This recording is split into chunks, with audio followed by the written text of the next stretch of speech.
안녕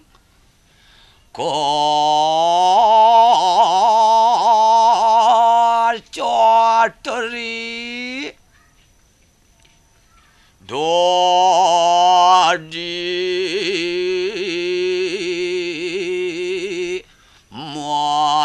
무서워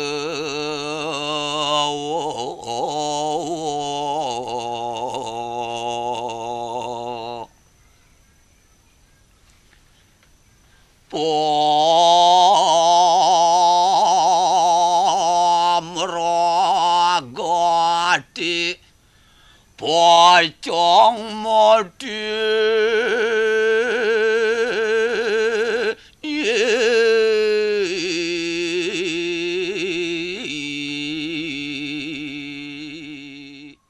Al otro lado del mundo, entre Asia y Australia, se extienden las 17.000 islas que componen el archipiélago indonesio. Indonesia cuenta con 255 millones de habitantes y es el cuarto país más poblado del mundo. Aquí conviven 300 grupos étnicos que hablan más de 700 idiomas. El país está dividido en 34 provincias.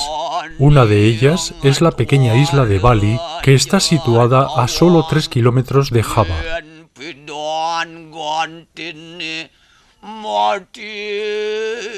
Bali está surcada de violentos volcanes. En el corazón de esta isla está situada la aldea de Tampaksiring. Aquí vivió un hombre excepcional llamado I Made Pasektempo. Fue uno de los artistas más conocidos en la isla. Pasektempo fue actor, bailarín, músico y cantante. Actuó en Bali y en varios países europeos. También fue maestro de actores balineses y de actores occidentales. Gran conocedor de la religión y de las creencias de los balineses, su vida se refleja en la historia y la cultura de la isla de Bali en el siglo XX.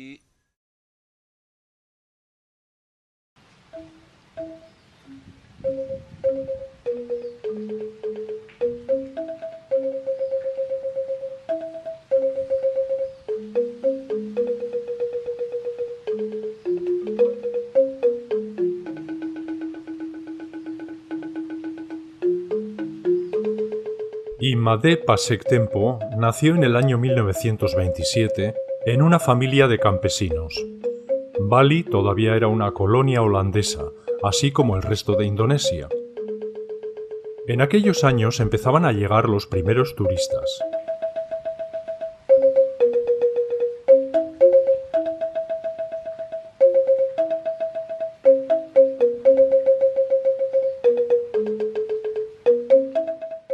Entonces se hicieron las primeras tarjetas postales e imágenes como estas circularon por todo el mundo.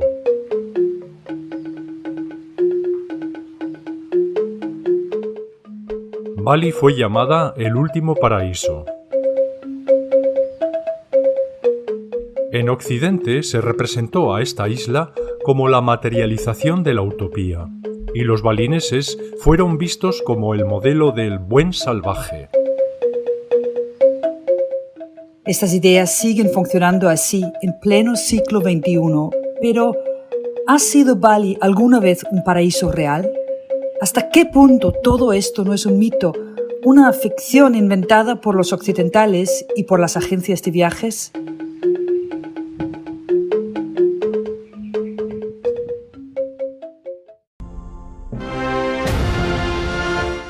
Los padres de Pasektempo aún recordaban aquel 14 de septiembre de 1906, cuando una expedición militar de la Armada holandesa desembarcó en la playa de Sanur. El gobierno de Holanda justificó aquella invasión por el hecho de que los balineses saqueaban los barcos que encallaban en los peligrosos arrecifes que rodean a las costas de Bali. Se exigió una compensación al Rajá de Badung, pero este se negó a pagar, y aparentemente los guerreros balineses se prepararon para su defensa.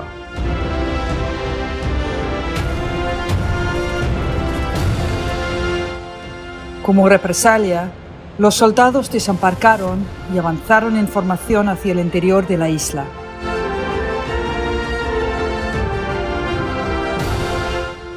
En algunos poblados, los nativos les recibieron como a libertadores porque estaban descontentos con la tiranía de su rayá.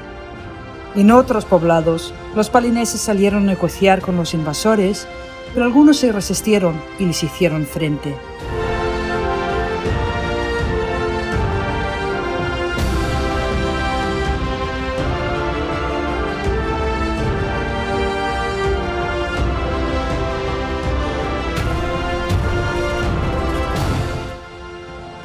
Cuando los soldados llegaron ante la capital, vieron que nadie la estaba defendiendo. La mayor parte de sus habitantes habían abandonado a su rajá. Al aproximarse, los soldados notaron que del palacio salía una gran columna de humo y un monótono sonido de tambores. Cuando llegaron ante sus puertas, les recibió una procesión. Delante venía el rajá con sus cortesanos. Detrás venían las mujeres, los niños y los ancianos que le habían permanecido fieles. A una señal del rajá se le acercó un sacerdote y le clavó un puñal. Inmediatamente todos los demás empuñaron los cuchillos y se suicidaron. Era el rito llamado Pupután, que significa luchar hasta la muerte. Aquellos balineses prefirieron suicidarse antes que rendirse. De esta forma, el ejército holandés se enfrentó a los cuerpos sin vida de miles de guerreros balineses vestidos de fiesta. Las tropas holandesas entraron en el palacio pisando cadáveres. Escenas semejantes se repitieron en otras partes de Bali y hubo protestas a nivel internacional. Los suicidios colectivos, Pupután, contribuyeron en gran medida a crear una imagen de Bali como una víctima del colonialismo. Más allá de estos lamentables hechos, lo cierto es que el gobierno holandés decidió aplicar una política amistosa y de ayudas a la isla. En primer lugar, se terminó para siempre con las guerras entre los 9 reinos de Bali y con la tiranía de sus rajás. Los antiguos reinos fueron transformados en provincias regidas ahora por un gobernador. Quedó prohibido el tener esclavos, así como la piratería y el tráfico con el opio. También se prohibió la horrenda costumbre de que, en la cremación de un hombre, sus viudas se arrojaran vivas a la hoguera en el rito llamado sati.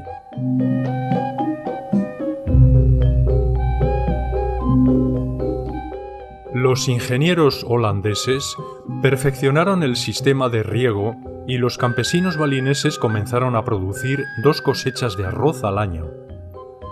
También se mejoró la producción de café. Estos ingenieros construyeron las primeras carreteras y puentes, por lo que ahora la isla podía ser recorrida de norte a sur en un solo día. Esto mejoró el comercio interno y las exportaciones.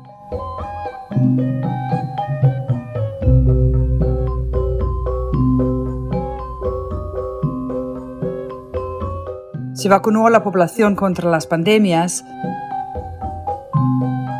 Se abrieron hospitales y escuelas.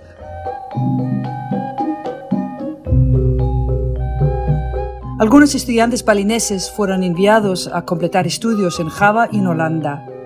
El nuevo gobierno nunca impuso el cristianismo como religión oficial y reconoció oficialmente a la religión, las creencias y la cultura de los balineses. En general, el gobierno holandés practicó una política de respeto hacia las tradiciones de este pueblo. Algunos oficiales hicieron familias mixtas con las nativas. Como contrapartida, los jefes balineses se comprometieron a mantener la paz y a controlar a la población indígena.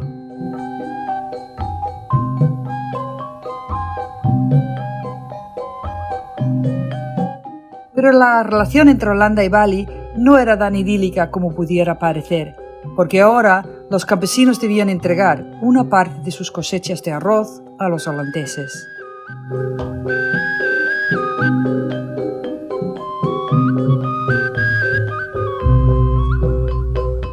El gobierno holandés impulsó la apertura de una línea de transatlánticos que hacían la ruta desde Holanda hasta Bali. En aquellos años 20 empezaron a llegar los primeros turistas y al principio tan solo permanecían 1 o 2 días en la isla, pero en 1928 se inauguró el Hotel Bali, que permitía estancias más prolongadas en la capital Denpasar. Pronto la pequeña isla comenzó a ser conocida en el mundo entero.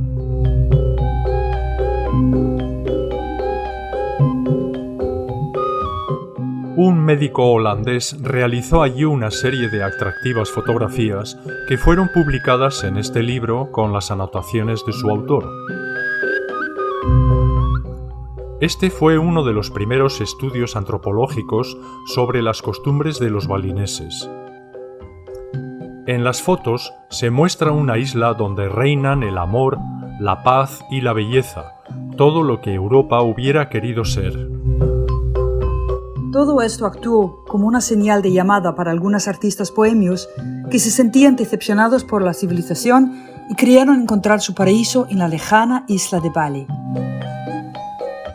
Uno de aquellos artistas fue Walter Spies, quien se instaló en Bali en 1927. Justo el mismo año en que él nació Imade Pasek Tempo. Este pintor y pianista alemán fundó un taller de pintura en el poblado de Ubud y años después se retiró a vivir en una aldea próxima al volcán Gunung Agung, donde estudió la música balinesa.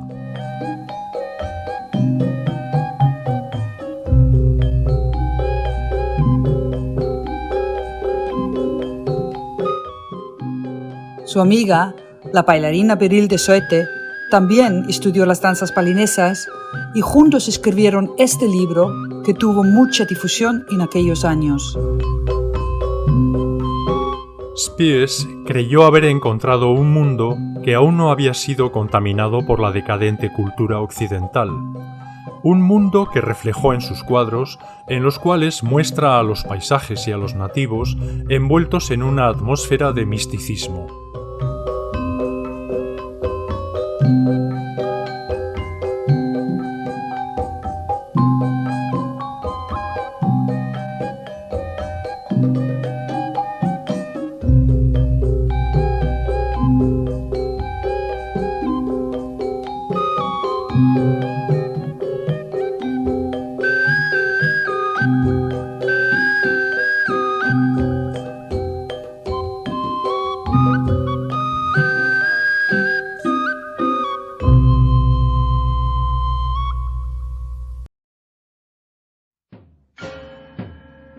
Pero este pintor pronto fue expulsado de su paraíso.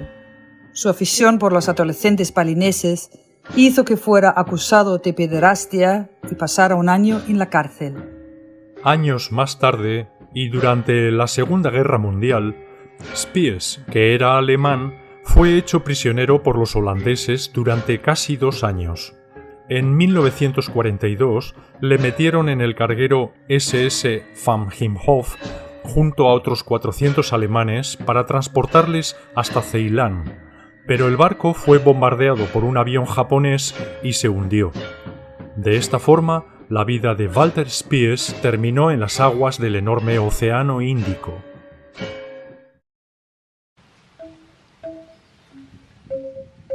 Mientras Spies vivió en Bali, recibió visitas de otros occidentales, como la escultora Angélica Archipenko, la millonaria Barbara Hutton, el músico canadiense Colin McPhee y la antropóloga Jane Bello, quienes estudiaron las formas musicales de Bali y después escribieron este libro que pronto se hizo famoso. También le visitó Vicky Baum, la autora de la novela Amor y muerte en Bali.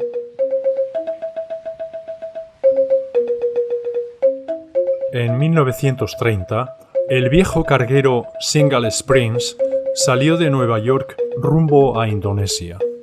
A bordo iban a pasar su luna de miel el dibujante mexicano Miguel Covarrubias y su esposa Rosa.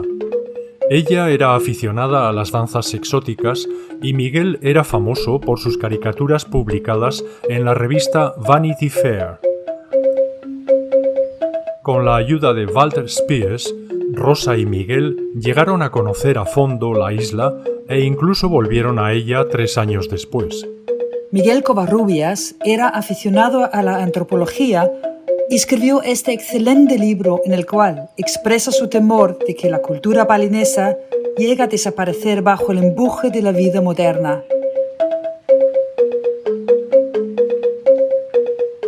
En sus dibujos casi se pueden seguir los movimientos de las danzas del baris y del legón.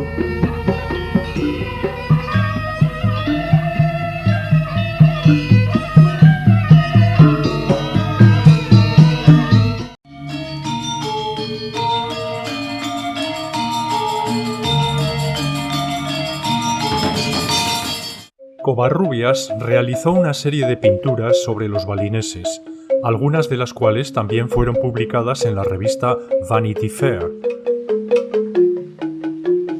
Y también filmó muchas escenas sobre la vida balinesa.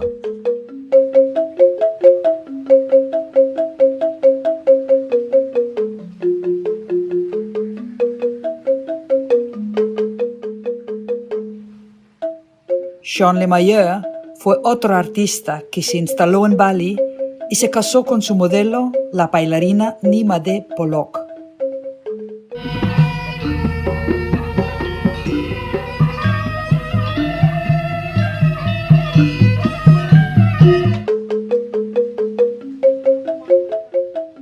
El pintor Theo Meyer también se casó 2 veces y tuvo una hija con cada esposa. En sus cuadros se puede ver la influencia de Paul Gauguin y de Edgar Degas. En esta foto se ve a Theo Meyer acompañado por el pintor de origen español Antonio Blanco.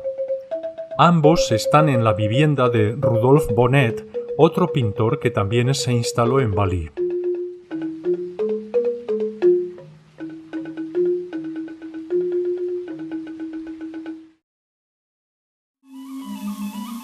Los antropólogos Margaret Mead y Gregory Bateson estudiaron detenidamente a los balineses.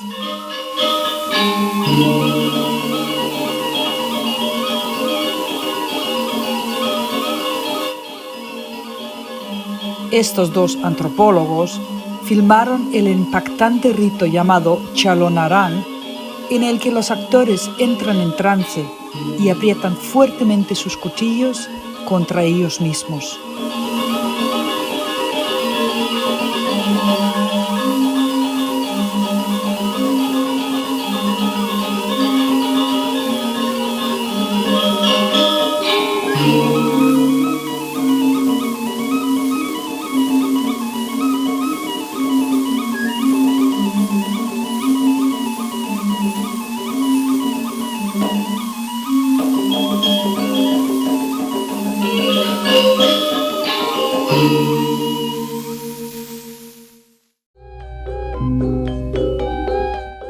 Las imágenes captadas por aquellos artistas contribuyeron a que la isla de Bali fuera conocida en Occidente, pero también fijaron los estereotipos que todavía funcionan para el turismo actual.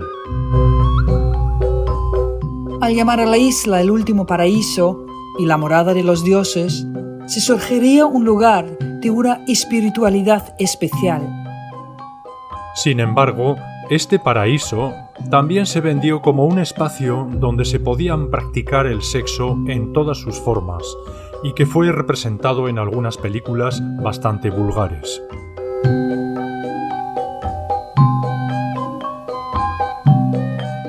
Bali también se dio a conocer al mundo a través de la Exposición Universal de París, celebrada en 1931.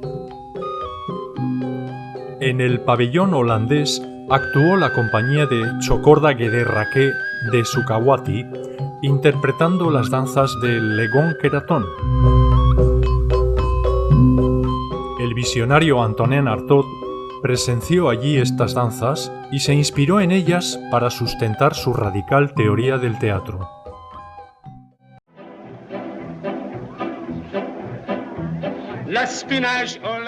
El mundialmente famoso Charles Chaplin también se sintió atraído por la exótica isla y la visitó en el año 1932.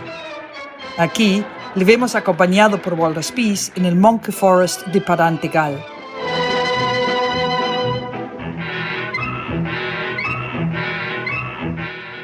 El genial Chaplin no pudo resistir el deseo de parodiar las danzas balinesas.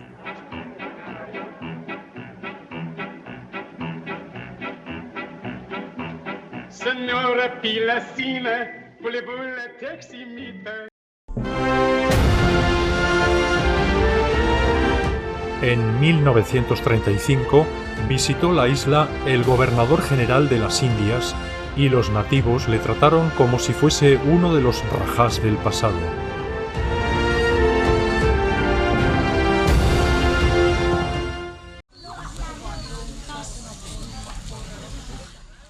Estamos en 1936. Ima de Pasek-Tempo tenía 9 años y fue por primera vez a la escuela. Allí aprendió a leer y poco más.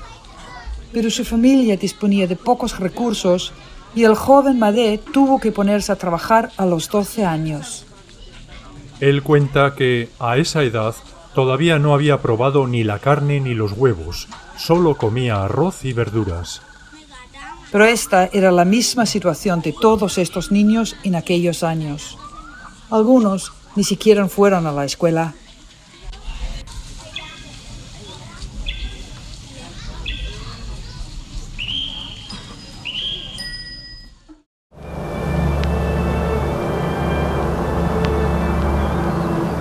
Pasek-Tempo tenía 15 años cuando la guerra llegó a Bali.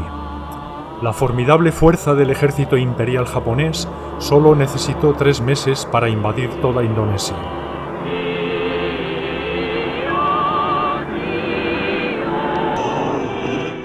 Las tropas holandesas tuvieron poco que hacer contra aquel poderoso enemigo y esta vez les tocó probar el amargo sabor de la derrota.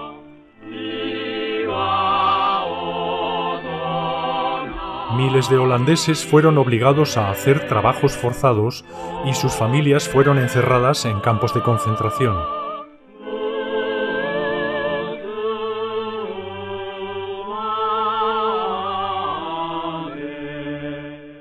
En Bali, los japoneses no tuvieron que disparar ni un solo tiro. Esta vez eran los japoneses quienes desembarcaban en estas playas. Muchos nativos les recibieron como libertadores porque el gobierno japonés les prometió la independencia a cambio de que fueran sus aliados. Todos esperaban beneficiarse por ello, pero pronto se vieron defraudados cuando los japoneses convirtieron en esclavos a cerca de 10 millones de indonesios.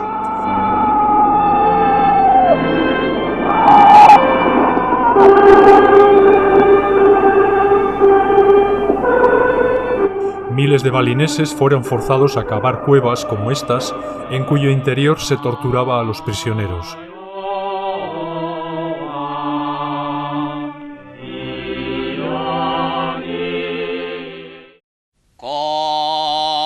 Durante aquellos años de la ocupación japonesa, Pasek-Tempo aún no se había decidido por tener un oficio concreto.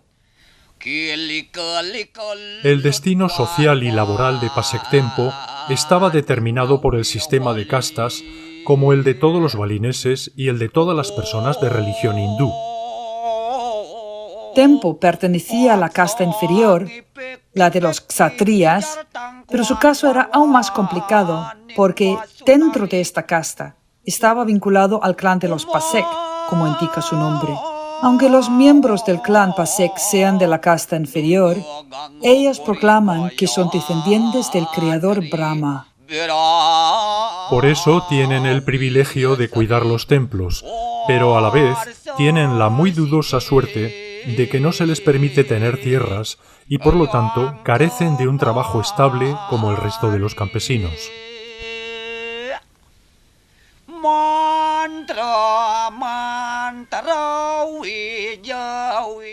Debido a esto, Imade Pasek-Tempo se vio obligado a trabajar como peón de carreteras. En 1945, la Segunda Guerra Mundial llegó a su final, pero en el Pacífico y en el sureste asiático, el avance de los aliados era lento. Sorteando las malas condiciones del terreno, se fueron imponiendo a los japoneses, y el 14 de marzo los norteamericanos consiguieron plantar su bandera en Iwo Jima. Las islas de Indonesia también fueron liberadas una por una hasta la rendición de Japón.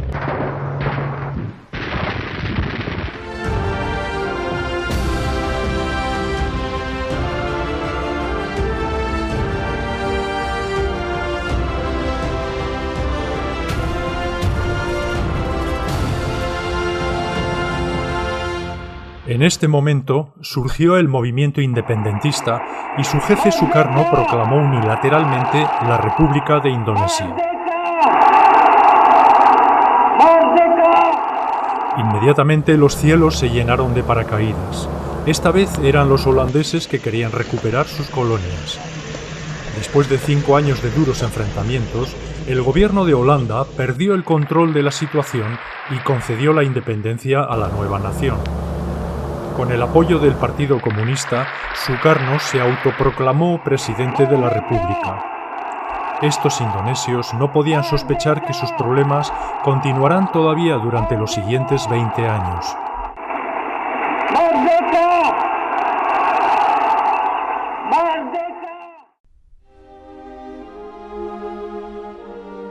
La guerra por la independencia sumió al país en la pobreza y se cerraron las escuelas. Los residentes holandeses fueron expulsados de la nueva Indonesia y tuvieron que emigrar a Holanda, un país que, paradójicamente, no era donde habían nacido y habían vivido durante generaciones. Imade Pasek-Tempo no podía trabajar en el campo, pero aprendió el oficio de la sastrería y se especializó en hacer las indumentarias que emplean los actores y los bailarines. Todavía no había sentido la vocación de hacerse actor. Debido a las penurias económicas, no pudo casarse hasta los 25 años, que es una edad algo avanzada para un balinés, y pronto nació su primer hijo, al que llamó Iwayan Suecha. En 1955 se alcanzó cierta estabilidad política en Indonesia al formarse la Asamblea Constituyente, en la cual los comunistas consiguieron 39 escaños. Esto produjo un aumento del turismo y un crecimiento económico, pero muchos vieron en el turismo una amenaza para sus tradiciones. Bali estaba tratando de construir su identidad cultural frente al resto de Indonesia, que era islámica, pero no pudo evitar contagiarse de las corrientes maoístas que circulaban por toda Indonesia. Como reacción al ateísmo, algunos líderes balineses creyeron que era necesario volver atrás, recuperando los valores del pasado que, según ellos, eran más espirituales.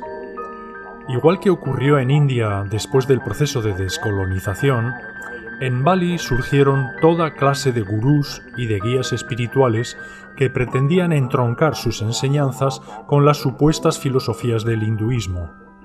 Solo que este hinduismo debía estar a la altura de los tiempos modernos, y por eso produjeron una versión muy simplificada del antiguo brahmanismo de hace siglos. Pasek-Tempo fue sensible a esta espiritualidad modernizada y comenzó a practicar la meditación y el yoga. Cuando ya tenía 30 años, Pasek-Tempo comenzó a estudiar las danzas con el maestro Anak Agung Raka y como complemento también estudió el tambor Gendang. A los pocos años, él mismo empezó a enseñar lo que sabía, aunque nunca cobraba por las clases.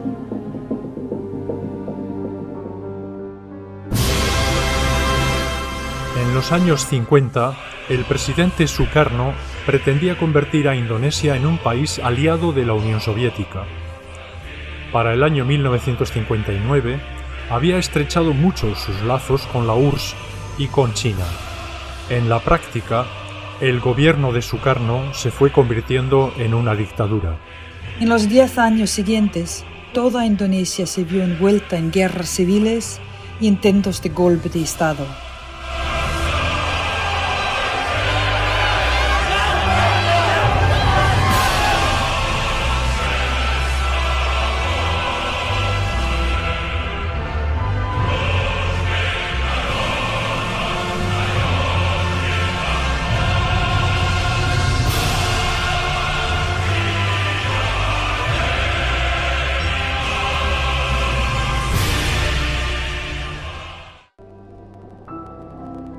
Finalmente, en los años 60, se fue imponiendo el general Suharto, quien decretó lo que llamó Nuevo Orden, un sistema autocrático aún más represivo que el anterior.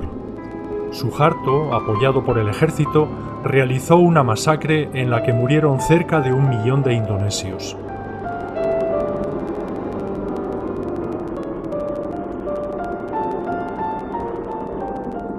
La represión alcanzó también a los balineses, muchos de los cuales fueron acusados de ser maoístas. Se calcula que murieron unos 80.000 balineses.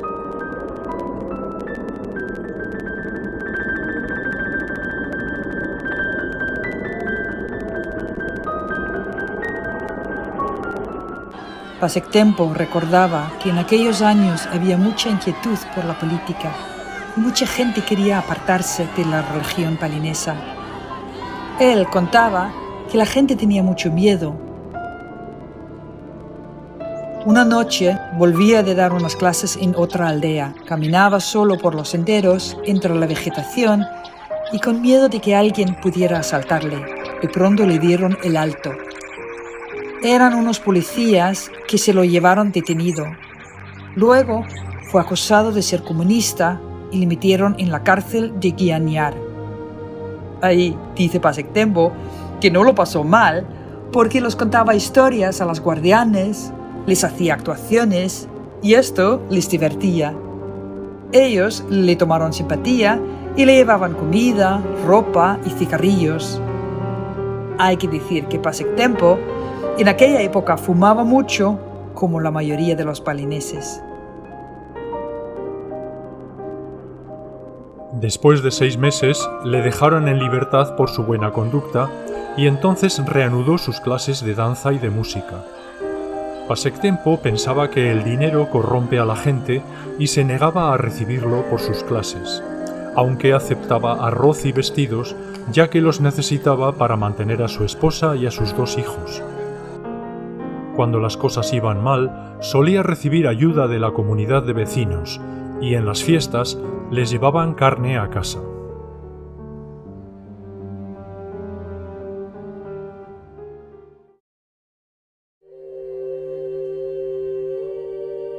El volcán más alto de Bali se llama Gunung Agung y tiene una altitud de 3.150 metros. Una leyenda dice que es un hijo del monte sagrado Meru de India y por eso los balineses creen que en su cumbre habitan los dioses. A los pies del Gunung Agung construyeron el templo Pesaki, que es el principal de la isla. Una vez cada más de 100 años, aquí se celebra una gran ceremonia para apaciguar al aspecto destructivo de Siwa. Esta ceremonia se llama Ekadasarudra y se celebró en el mes de marzo de 1963.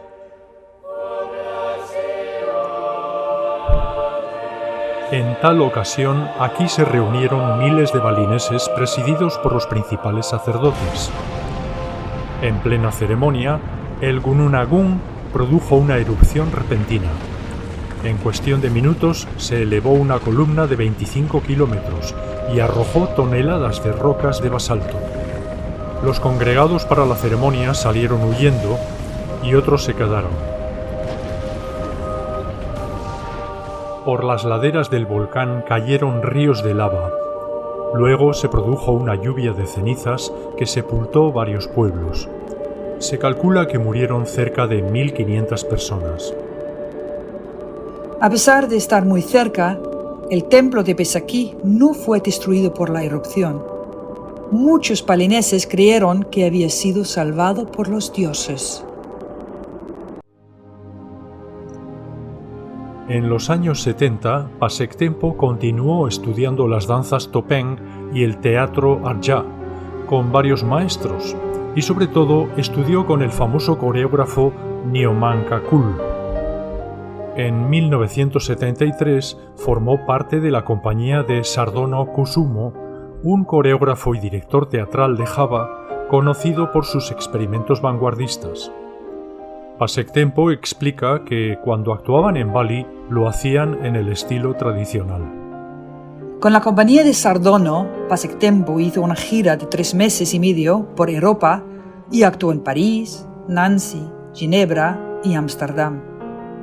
En 1974, el Odin Theatre de Dinamarca organizó actuaciones en su sede de Holstebro para la compañía formada por Sardono Kusumo, Imade Jimat y Pasek Tempo, con sus respectivas familias.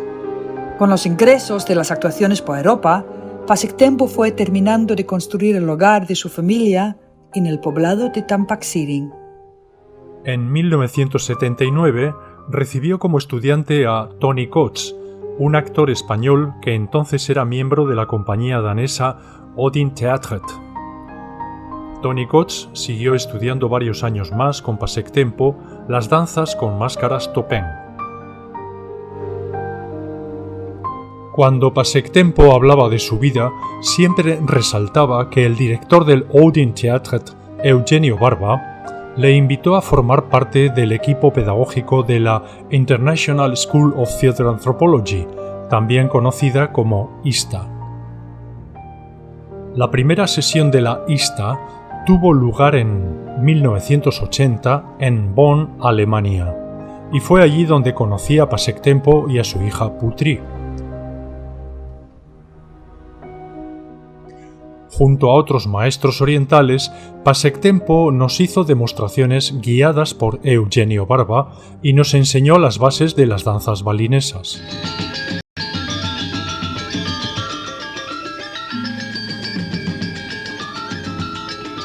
Pasek Tempo también participó en la segunda sesión de la ISTA, celebrada en Volterra, Italia, al año siguiente. En esta ocasión, su hija, Sueyas, mostró la danza del legón. Por su lado, Pasek Tempo completó su formación sobre la religión balinesa estudiando con varios gurús. Nunca dejó de practicar la danza y el canto hasta llegar a convertirse él mismo en un intérprete y un maestro reconocido en toda la isla de Bali. En 1991, Pasek Tempo nos invitó a vivir en su hogar mientras nos enseñaba las danzas topeng. Valga este documento en señal de agradecimiento y en honor a su memoria.